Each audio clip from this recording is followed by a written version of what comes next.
Now, there are plenty of ways you can get inspired There's to Poke. cook, whether Yeah, it be you're Poke looking is the to one who impress a suggested girl, it. you're looking to impress a guy, or your mum's out, and this was the first search result.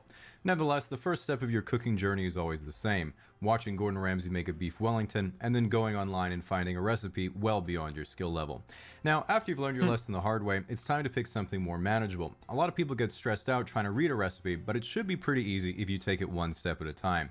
In general, I find the only part of a recipe that's hard to follow is the part where it says serves to.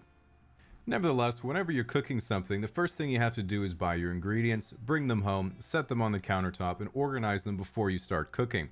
This step is called mise en place, which is French for forgetting half the shit you need.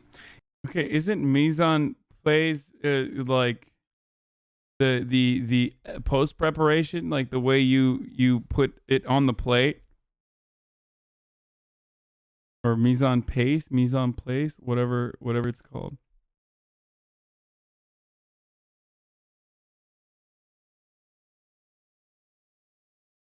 Or is it actually prep? Oh, I thought it was like, no, it's making sure everything is prepped ahead of time. Damn, dude, I did learn something. You're not serious.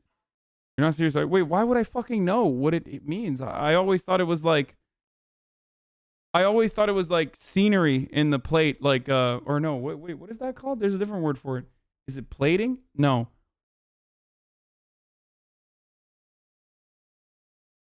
Like when you put food in it, a presentation, but like what is it called? Not garnish. It is plating. Okay, never mind. You are in Donkey's new video? I am? Nice. We'll watch it. Is it fucking Drama Mondays? In this situation, I like to make an adaptation to the recipe by taking a look at all the ingredients I don't have, seeing exactly where the author uses them in the recipe, and then I cross them out. Now, when you're cutting your ingredients, having a sharp knife is very important because it lets you cut things faster and more easily, thus creating the illusion of competence. To keep your knife sharp, make sure you run the knife up and down a honing rod every time before you cook.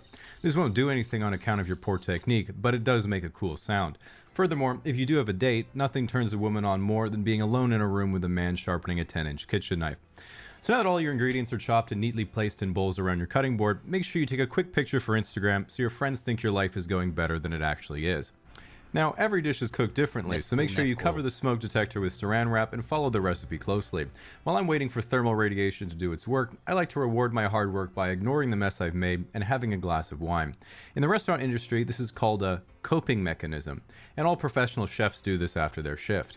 The final part of cooking your meal is plating, which is how your dish will be presented. And this is pretty straightforward. Amateurs put each ingredient beside each other with the sauce on top, but professionals put each ingredient on top of each other with the sauce on the side.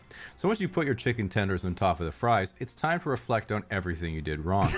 Maybe you substituted flour for cornstarch, got Celsius and Fahrenheit confused on your oven, eyeballed every measurement, literally only had half the ingredients, or maybe your meat was dry because you got hungry and ate the butter instead of putting it in the pan.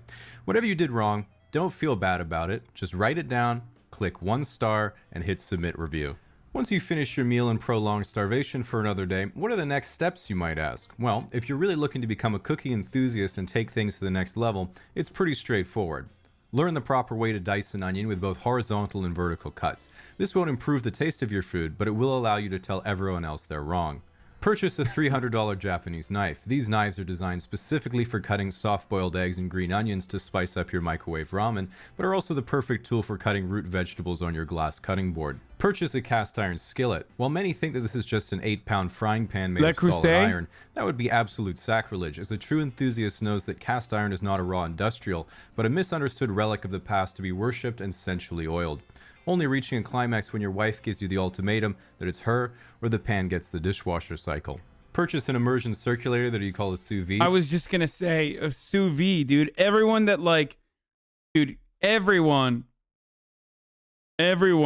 that fucking, I think that's how I know I'm old, but like everyone in my age group, in my group of friends, really got into cooking and like bread making at first, and then like straight up cooking.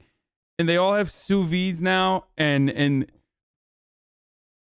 you will never convince me that putting a piece of meat into a fucking bag and boiling it and then frying the outside of it a little bit is like good. I don't know if it's good. I've never had it. Everyone swears by it. It just sounds so fucking weird, dude. It just looks so weird. My mom is saying it's fantastic. That had it with another month of good content.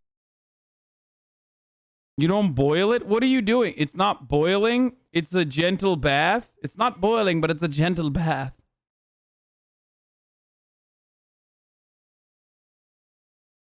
Okay, I'm going to watch Donkey's vid after this. Yep, 90s kid LARP as bakers on the weekends can confirm. And then use it exactly one time.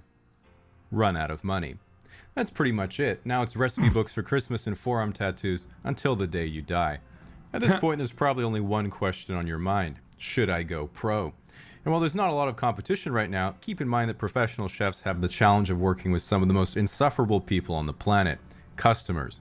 In addition, you might think, well, if I'm a professional chef, all the food I make for myself would be delicious. Nope, frozen pizza and Jack Daniels. Nevertheless, I don't want to discourage anyone, and it all depends on what you really want from life. Can we ban React playlists? Most of the videos are shit and we spend half a day watching them. All the best videos come from someone in the chat sending it to you anyway. No, that's not true.